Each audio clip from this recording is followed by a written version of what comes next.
दिल्ली में आबकारी नीति पर सियासी संग्राम थमा नहीं कि इन सबके बीच उपराज्यपाल ने अतिरिक्त क्लासरूम घोटाले की जांच के आदेश दे दिए।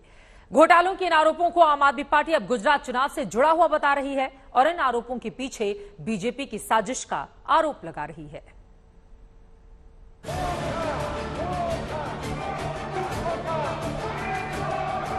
कॉन्फिडेंस मोशन इस सदन के अंदर लाना चाहता हूं ताकि जनता के सामने यह साबित हो जाए कि बीजेपी का ऑपरेशन लोटस दिल्ली में आके ऑपरेशन कीचड़ बन गया।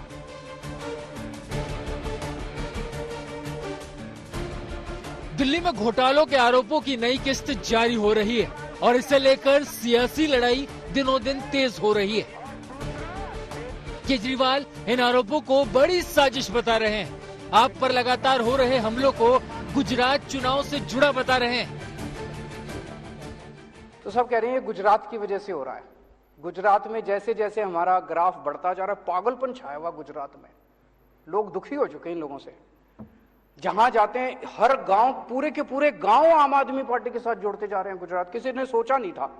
लोग तो कहते थे इनका गढ़ है, कोई गड़बड़ नहीं है, गढ़ टूट रहा है, इनका किला ढहरा है। अगर आज हम गुजरात चुनाव अनाउंस कर देना भाई गुजरात चुनाव हम नहीं लड़ेंगे, ये सारी इंक्वायरी बंद हो जाएगी, सारी ईडी बंद, सीबीआई बंद, सब खत्म। उसी की वजह से हो रहा है ये।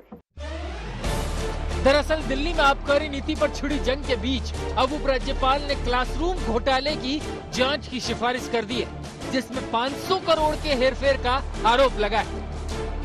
आम आदमी पार्टी इन आरोपों पर सवाल उठा रही है। घोटाले के नए आरोपों को भी आबकारी नीति के घोटालों की तरह फर्जी बता रही है।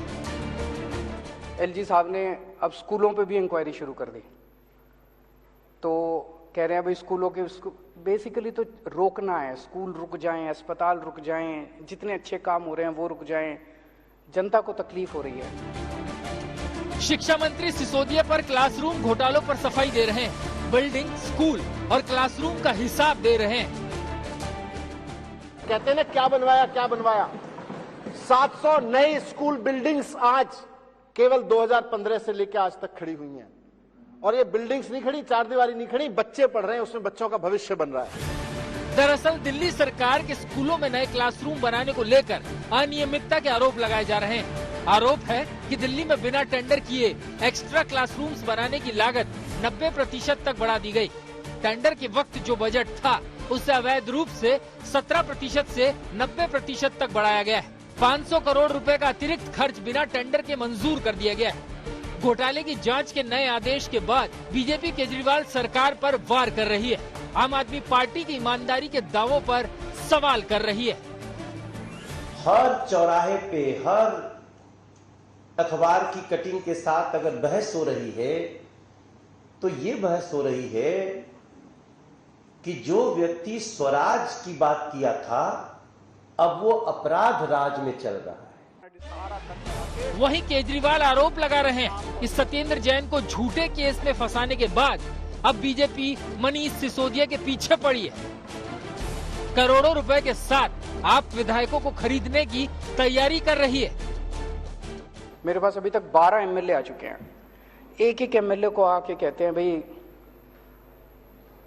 20-20 करोड़ रुपए ले ले और टूट के आ जा, 2-4 को और लाएगा तो तेरे को 25 करोड़ देंगे, और नहीं तो जैसे मनीष सिसोदिया का हाल करा तेरे ऊपर भी रेड करेंगे, तेरे को गिरफ्तार करेंगे, सीबीआई और ईडी छोड़ देंगे तेरे खिलाफ।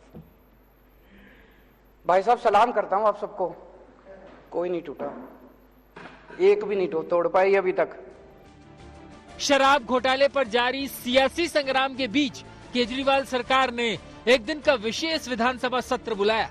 सदन की कार्रवाई शुरू हुई तो डिप्टी सीएम ने शराब घोटाले के आरोपों पर सफाई दी, फायदे का हिसाब किताब समझाकर अपनी बात कही।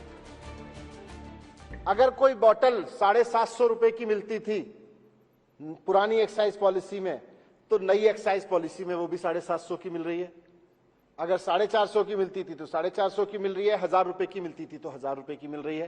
तो ऐसा नहीं है कि जनता के ऊपर कोई बोझ डाला गया हो। फिर जिस चीज की फीस सरकार पहले पुराने रिजीम में 10 लाख रुपए लेती थी, उसकी फीस, होलसेल की फीस हमने 5 करोड़ रुपए कर दी, और ये कह रहे हैं जी भ्रष्टाचार हो गया। उधर बीजेपी केजरीवाल सरकार के हर एक दावों पर सवाल उठा रही है। घोटाले को लेकर पोस्टर के जरिए केजरीवाल सरकार पर वार कर रही है। अमित भारद्वाज के साथ मुनीश पांडे, दिल्ली आज तक।